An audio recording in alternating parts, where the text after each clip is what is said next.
What's up, YouTube? So Ryan had a question about what these are, okay, and they were mounted. I'll show you. So somebody, and this isn't customer installed unless he's that good. This is definitely car audio, and when they have aftermarket tail lights installed, right. Look, they got 2 more right here, and then there's a new set right there. Yeah. So here's the problem. Why are they mounting them under the car where the water, rain, and snow and salt can gain access to them? So this one's already rusted out and destroyed. You can see here, this one's already rusted out and destroyed.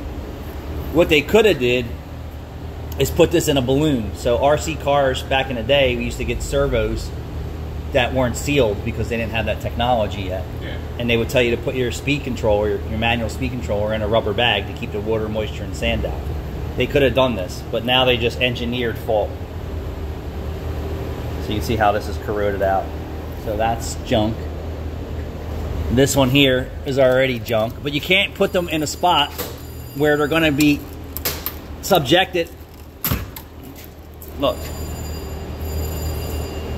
So this one looks like it was encased in some type of rubber, but not exactly. But this one was already rotted out. So that's 2. So, yeah. I mean, it would have been nothing for them to put it inside the car,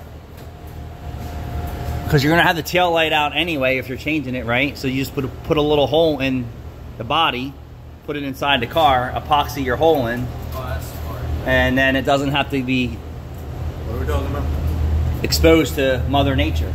You know, how many people drive through puddles of water that are 12 inches deep or 6 inches deep? All that water is just splashing up under here.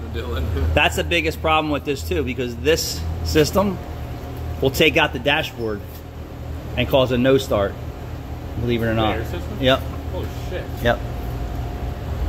From corrosion. Should they put some waterproof over it?